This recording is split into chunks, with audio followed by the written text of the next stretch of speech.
Welcome back to my channel. আজকের পর্বে তোমাদের সাথে মজাদার একটি মিষ্টির রেসিপি শেয়ার করছি। আর এই মিষ্টিটি বানিয়েছি সুজি দিয়ে। সুজি দিয়ে এত মজার মিষ্টি হয়, আর এই মিষ্টিটি খেতে এতটা মজা। তো প্রথমে নিচ্ছি 1 চামচ ঘি। ঘিটা যখন গরম হয়ে আসবে তখন 1 কাপ সুজি দিয়ে দেব। সুজিটা ঘিয়ের উপরে খুব সুন্দর করে ভেজে নেব। এই পর্যায়ে খেয়াল রাখবে সুজিটা যেন পুড়ে কালো হয়ে না যায়। ঘিয়ের ওপরে সুজিটা খুব সুন্দর করে যখন ভাজা হয়ে যাবে তখন দিয়ে দেব 1/2 কাপ ময়দা। ঘি এবং ময়দা একসঙ্গে ঘিয়ের ওপর আবারও নাড়াচাড়া করে ভাজা করে নেব। তবে এখানে অবশ্যই খেয়াল রাখতে হবে যেন পুড়ে না যায়, আর গ্যাসের ফ্লেম থাকবে একদম মাঝারি লো আছে। এবার ওপর থেকে দিচ্ছি এলাচি পাউডার। তবে এখানে গোটা এলাচিটা দেওয়া যেতে পারে।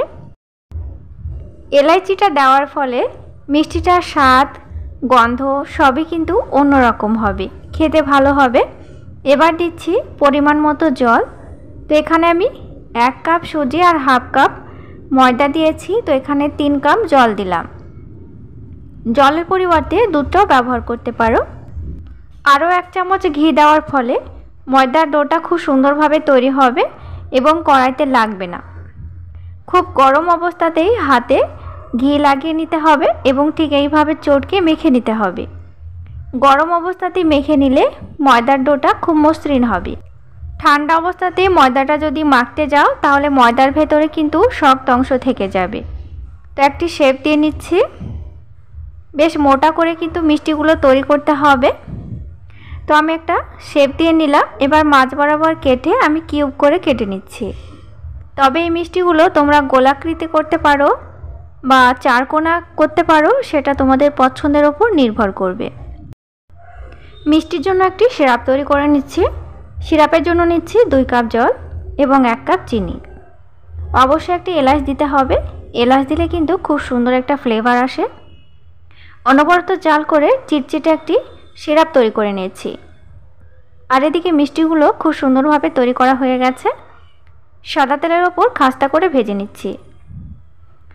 অনবরত নাড়াচাড়া করে এপিট ওপিট করে মিষ্টিগুলো ভেজে নিতে হবে, যেন চারিদিক থেকে মিষ্টিগুলো খুব খাস্তাভাবে আর লালচে করে ভাজা হয়। ভাজা হয়ে গেছে, তেলটা ঝরিয়ে তুলে নিচ্ছি। আর এই মিষ্টিগুলো গরম অবস্থাতেই সুগার সিরাপে দিতে হবে, তাহলে খুব ভালোভাবে ভিজে যাবে। তো দেখো বন্ধুরা, সুগার সিরাপে কিন্তু মিষ্টিগুলো খুব সুন্দরভাবে ভিজে গেছে। আর এই মিষ্টিগুলো খেতে অসম্ভব মজার হয়। বাড়িতে অবশ্যই একবার বানিয়ে নিতে পারো। ভিডিওটি ভালো লাগলে চ্যানেলটি সাবস্ক্রাইব করে দিয়ে অবশ্যই আমার সাথে থেকো। সাথে অবশ্যই লাইক, কমেন্ট এবং তোমার বন্ধুদের সাথে অবশ্যই শেয়ার করে দিও। ভালো থেকো। তোমাদের সাথে আবারও দেখা হচ্ছে পরের কোনো ভিডিওতে।